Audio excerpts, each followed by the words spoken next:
Hey everyone, welcome to Raj economics and commerce classes. तो मैं हूं नीरज कुमार। जैसा कि आपको पता है, सीबीएसई ने सेशन 25-26 के लिए सैंपल क्वेश्चन पेपर्स जो है वो रिलीज कर दिया है ना। तो हम लोग आज डिस्कस करने वाले हैं इकोनॉमिक्स का जो सैंपल पेपर सीबीएसई ने रिलीज किया है, जिसका कोड नंबर है कितना आपका 030। क्या है? 030। क्लास 12 के स्टूडेंट्स के लिए है ये, चाहे आप आर्ट्स से हैं, साइंस से हैं, कॉमर्स से हैं। अगर इकोनॉमिक्स आपका सब्जेक्ट है तो आप इसको अच्छे से जरूर पढ़िएगा, ठीक है। देखिए, एक चीज ध्यान रखिए आप लोग, है ना, कि आज का ये जो मेरा सेशन होगा इसमें जो 1 मार्क्स के क्वेश्चंस हैं उसको मैं पूरा डिस्कस करूंगा, ठीक है। आज हमारा डिस्कशन 1 मार्क्स का होगा। उसके बाद मैं एक लेक्चर लाऊंगा जिसमें जो लॉन्ग आंसर वाले क्वेश्चन, शॉर्ट आंसर टाइप के जो क्वेश्चंस है उसको डिस्कस करेंगे। तो आपको पता है मैक्रो से 10 क्वेश्चंस, 10 एमसीक्यू जो 1 मार्क्स के होते हैं, 10 इंडियन इकोनॉमी से होते हैं, ठीक है। तो उन टोटल 20 क्वेश्चंस को आज हम लोग डिस्कस करने वाले हैं, ठीक है। चलिए, तो शुरुआत करेंगे हम लोग मैक्रो इकोनॉमिक्स से, है ना। देखिए, मैक्रो इकोनॉमिक्स में सबसे पहला क्वेश्चन आपका दिया हुआ है, कह रहा है with reference to given diagram which of the following is true at point B. ये जो पॉइंट बी है उस पर क्या ट्रू है, कुछ ऑप्शंस हमारे पास दिए हुए हैं। तो देखिए, पॉइंट बी क्या कह रहा है, ये हमारा इनकम लाइन है, ठीक है। पॉइंट बी क्या कह रहा है? पॉइंट बी कह रहा है कि इनकम इक्वल कंजम्पशन है, ठीक है। तो यहाँ पे slope of consumption curve is zero, नहीं, स्लोप ऑफ कंजम्पशन जीरो का, ये तो अपर स्लोपिंग है। Average propensity to consume equal to zero, ये भी नहीं होगा, क्योंकि एपीसी का फॉर्मूला होता है कंजम्पशन अपॉन इनकम। तो कंजम्पशन अपॉन इनकम, यहाँ कंजम्पशन और इनकम दोनों इक्वल है, तो वैल्यू कितना आ जाएगा 1। क्योंकि मान लीजिए सी भी हमारा 100 है, ठीक है, और इनकम भी आपका 100 है, तो वो हो जाएगा 1, क्योंकि बी पॉइंट पर इनकम और कंजम्पशन दोनों इक्वल है, ठीक है। तो मान लिए कंजम्पशन भी हमारा 100 है, इनकम भी हमारा 100 है, तो क्या हो जाएगा हमारा 100, ये 1 हो जाएगा एपीसी। तो पहला तो गलत है। Slope of saving curve is equal zero, नहीं, यहाँ पे बी पॉइंट पर जो हमारा सेविंग है वो जीरो होता है, ठीक है। Average propensity to consume is 1, हाँ बिल्कुल, ऑप्शन नंबर डी जो है करेक्ट आंसर होगा, क्योंकि एपीसी हमारा 1 होगा, ठीक है। चलिए, नेक्स्ट क्वेश्चन याद रखिएगा, जहां इनकम और कंजम्पशन दोनों बराबर होता है उसको ब्रेक इवन पॉइंट भी कहते हैं, ठीक है। जैसे ये क्वेश्चन दिया हुआ है जो विजुअली इंपेयर्ड कैंडिडेट्स हैं उनके लिए, ठीक है। तो ब्रेक इवन लेवल क्या होता है? तो ब्रेक इवन लेवल का मतलब है कि जहां पर हमारा इनकम और कंजम्पशन दोनों बराबर होगा, और जब दोनों बराबर होगा तो एपीसी वहां पे 1 हमारा होगा, ठीक है। चलिए,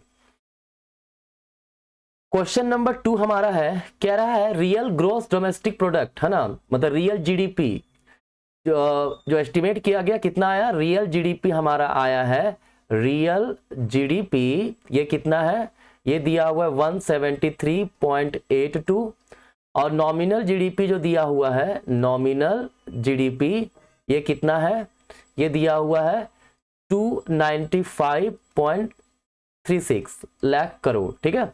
कह रहा है क्या निकालने, on the basis of given value calculate GDP deflator. तो जीडीपी डिफ्लेटर का फॉर्मूला होता है nominal GDP upon real GDP into 100, ठीक है। आप सॉल्व करके देखना, है ना, मैं यहाँ पे डायरेक्टली आंसर बता दे रहा हूँ, ऑप्शन नंबर सी आपका आंसर आ जाएगा। क्या करना है, nominal GDP upon real GDP कर देंगे, मतलब 173.82 इंटू 100 कर देंगे, ठीक है। आंसर आपका 169.92 आ जाएगा। क्लियर। चलिए, question number 3, money is non perishable and is accepted to anyone at any point of time. इसका क्या मतलब है भाई? कहते हैं मनी समाप्त होने वाला चीज नहीं है ना, नॉन पेरिसेबल है, खराब होने वाली चीज नहीं है, और ये कभी भी किसी भी पॉइंट पर एक्सेप्ट हो जाता है। मनी का ये जो फंक्शन है, कौन सा फंक्शन को इंडिकेट कर रहा है ये? तो मनी खराब होने वाला चीज नहीं है। बार्टर सिस्टम में हम लोग पढ़े थे कि स्टोरेज का प्रॉब्लम होता है, क्योंकि जो प्रोडक्ट होते हैं वो धीरे धीरे खराब होते हैं, ठीक है। तो ये जो हमारा है मनी इज नॉट पेरिसेबल, है ना, ये स्टोर ऑफ वैल्यू को इंडिकेट कर रहा है, मतलब मनी को हम लोग इजिली स्टोर कर सकते हैं, ठीक है। चलिए, तो क्वेश्चन नंबर 4 अब हमारे पास है, वो कह रहा है स्टेटमेंट बेस्ड है ना। Devaluation of a currency said to occur when the exchange rate is decreased under the fixed exchange rate system.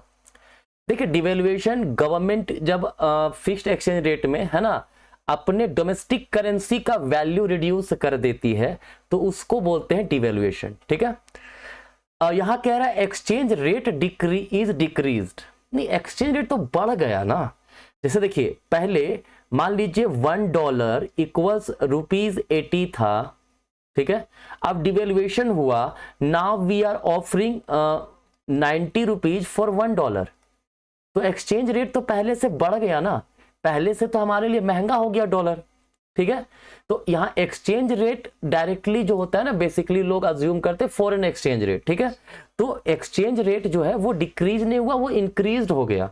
ठीक है, हमारा डोमेस्टिक करेंसी का वैल्यू रिड्यूस हुआ है।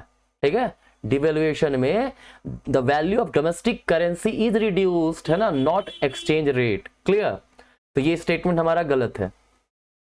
दूसरा, under the floating exchange rate system competent authorities do not maintain foreign exchange reserve. ठीक है, देखिए सिंपली ये स्टेटमेंट जो है ना पूरी तरह से सही नहीं है, लेकिन हाँ ये फिर भी सही है लगभग। कैसे, देखिए अंडर फ्लोटिंग एक्सचेंज रेट में जो गवर्नमेंट होती है, जो अथॉरिटी होती है, मॉनेटरी अथॉरिटी, वो मेंटेन करती है क्या चीज, foreign exchange reserve, so that intervention किया जा सके, है ना, एक्सचेंज फॉरेन एक्सचेंज मार्केट में। लेकिन फ्लोटिंग एक्सचेंज रेट में है ना होता है बहुत कम होता है, तो हम लोग मान के चलते ठीक है फ्लोटिंग एक्सचेंज रेट बिल्कुल भी नहीं होता है। कंप्लीटली जो एक्सचेंज रेट का डिटर्मिनेशन है it depends upon market force of demand and supply of foreign exchange reserve. ठीक है, तो ये स्टेटमेंट सही हम लोग मान के चलेंगे, है ना। Statement 1 is false, 2 is true, option number B this is the correct answer. ठीक है, नेक्स्ट 5 नंबर है, ये डायग्राम दिया हुआ है, देखिए कह रहा है the arrow C and D represent which type of market. C क्या दिखा रहा है, सी दिखा रहा है फैक्टर पेमेंट को, डी क्या दिखा रहा है, डी दिखा रहा है फैक्टर सर्विसेज को। तो ये कौन सा मार्केट हुआ, ये फैक्टर मार्केट हुआ। ठीक है, तो ऑप्शन ए होगा हमारा करेक्ट आंसर। नेक्स्ट 6 नंबर है, deflationary gap refers to the gap by which dash falls short of the aggregate demand required to establish full employment in equilibrium। देखिए रिक्वायर्ड एग्रीगेट डिमांड से अगर actual aggregate demand कम हो, है ना, तो उसको हम लोग बोलते हैं, वो जो गैप है उसको बोलते हैं डिफ्लेशनरी गैप, है ना। मतलब फुल एम्प्लॉयमेंट मेंटेन करने के लिए जो भी एग्रीगेट डिमांड होगा, ठीक है, अगर एक्चुअल में उससे कम एग्रीगेट डिमांड हो that means there will be deflationary gap, है ना। क्लियर है, तो आंसर क्या होगा, एक्चुअल एग्रीगेट डिमांड कम होगा, मतलब एक्स पोस्ट एग्रीगेट डिमांड, हमारा option number B correct answer होगा।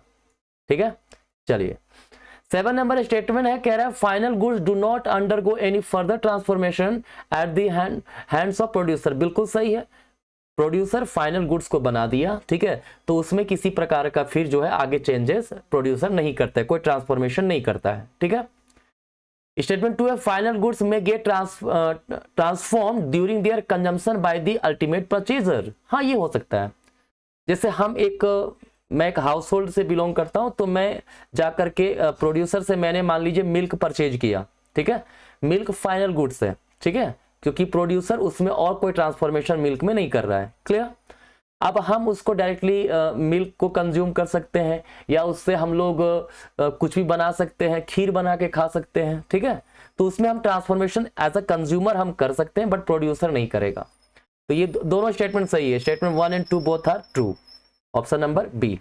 ठीक है, चलिए क्वेश्चन नंबर 8 है, कहता on the basis of given information money supply. देखिए मनी सप्लाई का M1 का फॉर्मूला होता है C plus DD plus OD, है ना, मतलब currency with the public, demand deposit and other deposit with RBI। ऑप्शन में हमारे पास है करेंसी हेल्ड बाय पब्लिक, बिल्कुल 320 ये हो जाएगा, net demand deposit with commercial bank ये भी हो जाएगा, टाइम डिपॉजिट ये वाला नहीं होता, ये M3 में इंक्लूड होता है। ठीक है, तो हमारा इन दोनों को ऐड कीजिए, कितना होगा 580, option number A this is the correct answer.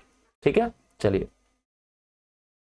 Question number 9 है, कहता है external assistance is recorded in current account of the balance of payment of a nation. बिल्कुल गलत, ये कैपिटल अकाउंट में होता है। एक्सटर्नल असिस्टेंस बेसिकली बायलेटरल और मल्टीलेटरल लोन्स वगैरह जो होता है, एड होता है, ठीक है, उनको उसको बोलते हैं, ठीक है। तो हमारा ये स्टेटमेंट गलत हो गया, असर्शन गलत हो गया। Reason, external assistance include bilateral and multilateral loans received extended by a nation. बिल्कुल ये सही है, तो assertion is false, reason is true, option number D. 10 number question बड़ा सिंपल दिया हुआ है, reserve bank of India was established in the year 1935, है ना। रिकमेंड कौन किया था? हिल्टन यंग कमीशन ने। किस एक्ट के तहत? आरबीआई एक्ट 1934 के तहत आरबीआई का एस्टैब्लिशमेंट 1935 में हुआ था, ठीक है। अब देखिए मैक्रो का ये 1 मार्क्स का हो गया। अब हम लोग इंडियन का 1 मार्क्स का करेंगे, ठीक है। जो शॉर्ट आंसर टाइप है, लॉन्ग आंसर टाइप है, उसको मैं बाद में करवाऊंगा, ठीक है। फिलहाल मैं अभी आज 1 मार्क्स का करवा दे रहा हूं, ठीक है, क्योंकि 1 मार्क्स का गलती नहीं होना चाहिए आपका, है ना। चलिए, तो इंडियन इकोनॉमी का क्वेश्चन देखते हैं। क्वेश्चन नंबर 18 है, कहता है the government has now decided to further promote the development of mutual funds by throwing the field open to the private sector and joint sector mutual funds in order to safeguard the interest of investing public and to encourage the healthy growth of the capital market. A comprehensive set of guidelines is being evolved for the operation of all mutual funds, है ना। This statement is given by Sri Manmohan Singh ji, the finance minister at the time of 1991-92, ठीक है, उस budget में बोला गया था। ये म्यूचुअल फंड जहां आप देखो, शेयर मार्केट देखो, ये आपका फिनेंशियल मार्केट से रिलेटेड है। बड़ा सिंपल क्वेश्चन था ये, ठीक है। Next 19 number, dash maintained a monopoly control over India's export and imports while the rest was allowed with a few other countries, ठीक है। कभी ब्रिटेन ने ऐसा किया था, है ना। इंडिया के एक्सपोर्ट इंपोर्ट पे मोनोपोली कंट्रोल था, किसका? ब्रिटेन का। अब नहीं, at the time of colonial rule, है ना। Next, capital, human capital is intangible in nature. बिल्कुल सही है, ये तो सिंपल है, क्या ही बताएं। इम्परफेक्ट मोबाइल, हाँ भाई, आसानी से ह्यूमन कैपिटल यहाँ से वहां हमेशा नहीं जाता है ना। अब अगर हमको काम मिल गया, जॉब मिल गया कहीं पे अमेरिका में, क्या मैं चला जाऊंगा?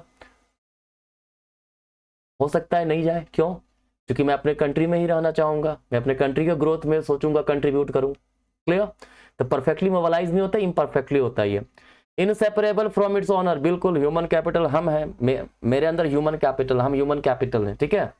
तो ऑब्वियस सी बात है, हमसे जो ह्यूमन कैपिटल उसको अलग तो नहीं कर सकते हैं। सिंपल सा, तीनों सही है, option D. Clear? Next, assertion reason है, कहता है Indian rural credit system was significantly transformed with the implementation of technology reform in agriculture sector, ठीक है, सही है। Green revolution led to diversification of the portfolio of rural credit towards production oriented lending, हाँ बिल्कुल ये भी सही है, ठीक है। मतलब ग्रीन रेवोल्यूशन में थोड़ा सा जो रूरल क्रेडिट था उसमें डाइवर्सिफिकेशन लाया गया, ठीक है, दोनों सही है। ऑप्शन ए हमारा करेक्ट आंसर होगा। 22 है, owing to the efforts of the dash the Indian government initiated modernization of informal sector enterprises, ठीक है। देखिए इनफॉर्मल सेक्टर एंटरप्राइजेस की जब बात होगी तो ये थोड़ा सा याद करने का तरीका रखिएगा, ये लेबर मार्केट से रिलेटेड है, ठीक है। तो हमारा आंसर हो जाएगा International Labour Organization. Clear? Next 23 है, कहता है कुछ इकोनॉमिक एक्टिविटीज दिए हुए हैं, उसे क्लासिफाई करना है हमें, है ना। क्लासिफाई करना है प्राइमरी सेक्टर को, ठीक है। तो यहाँ पे एग्रीकल्चर है, फिर माइनिंग है, उसके बाद मैन्युफैक्चरिंग है, तो ये सब नहीं होगा, ये सब सेकेंडरी और टर्शियरी में आता है। ऑप्शन 1 और 2 होगा, है ना। ऑप्शन नंबर बी, ये थोड़ा क्लियर उतना नहीं दिखेगा, आप लोग डाउनलोड करिएगा पीडीएफ, वहां पे आपको दिख जाएगा, ठीक है। नेक्स्ट, कहता है the population explosion and advent of industrial revolution led to, देखिए जब पॉपुलेशन एक्सप्लोजन होता है, ठीक है, तो इन्वायरमेंट जो होता है उसके रिसोर्सेज का डिग्रेडेशन होने लगता है, ठीक है। जब पॉपुलेशन एक्सप्लोजन नहीं है, इंडस्ट्रियल रिवोल्यूशन नहीं है, ठीक है, तो उस समय फ्रेश एयर वगैरह उसका सप्लाई ज्यादा है ना। लेकिन जैसे जैसे पॉपुलेशन एक्सप्लोजन, इंडस्ट्रियल रिवोल्यूशन होता है तो जो सप्लाई है ये इन्वायरमेंटल गुड्स का वो घटने लगता है, ठीक है, एज पर द डिमांड। तो हमारा हो जाएगा reversal of supply demand relationship of environmental resources, ठीक है। पहले जब इंडस्ट्रियल रिवॉल्यूशन नहीं था, पॉपुलेशन एक्सप्लोजन नहीं था, तो फ्रेश एयर काफी ज्यादा था। एक सिंपल एग्जांपल समझिए, फ्रेश एयर काफी ज्यादा था, ठीक है। इंडस्ट्रियल रिवॉल्यूशन हुआ, पॉपुलेशन एक्सप्लोजन हुआ, तो जो सप्लाई ऑफ एयर है वो कम होने लगा ना, क्वालिटी खराब होने लगा ना, ठीक है। तो रिवर्सल हो जाता है सप्लाई डिमांड रिलेशनशिप किसका, इन्वायरमेंटल रिसोर्सेज का। क्लियर। 24 मैच करना है। Animal husbandry, instability of income कैसे कर सकते हैं, ऐसा तो नहीं कह सकते हम। फिशरीज, मिक्स्ड क्रॉप, नहीं मिक्स्ड क्रॉप कहाँ होता है इसमें, ठीक है। फिशरीज तो भाई फिशिंग से ही related. Horticulture, India is the second largest producer of fruit and vegetable in the world, बिल्कुल ये सही है। एग्रो प्रोसेसिंग इंडस्ट्री, आयरन नहीं जी, एग्रीकल्चरल रिलेटेड प्रोडक्ट का प्रोसेसिंग करना, ठीक है, वो होता है, ये गलत है। सी नंबर, सिर्फ हॉर्टिकल्चर, ऑप्शन नंबर सी का तीसरा, ये सिर्फ सही मैच कर रहा है, ठीक है। 26 नंबर है, blank dash is the measure being taken to create orderly and transparent marketing conditions, ठीक है। ऑप्शन देखिए, कोऑपरेटिव मार्केटिंग, नहीं, ये तो सपोर्ट करने के लिए भी नहीं है, नहीं ये भी नहीं। Regulation of market, regulation of market is the measure being taken to create orderly and transparent marketing conditions, ठीक है। Option number D, this is the correct answer. Clear. Next statement है, स्टेटमेंट में great leap forward campaign met with many problems like severe drought, conflict with Russia etc. देखिए ये 1958 में China में हुआ था, ठीक है। क्लियर, सही है। Under agricultural reforms commune land were allotted to individual household for ownership who were allowed to keep all post tax income, ये भी सही है। आंसर में शायद इसका गलत दिया हुआ है, बट ये स्टेटमेंट दोनों ही सही होगा इसका, ठीक है। Both this statement 1 and 2 are true. Clear. तो 1 मार्क्स का क्वेश्चन आपका हो गया, मैक्रो का भी और इंडियन इकोनॉमी का भी, ठीक है। मुझे उम्मीद है ये काफी ज्यादा आपको बेनिफिट देगा, है ना। जुड़े रहिए हमारे चैनल के साथ, ताकि शॉर्ट आंसर और लॉन्ग आंसर टाइप के क्वेश्चंस का भी मैं डिस्कशन आपको कर दूंगा बेटर वे में, है ना। आपको काफी ज्यादा बेनिफिट होने वाला है। चलिए, धन्यवाद, मिलते हैं नेक्स्ट क्लास में, बाय बाय।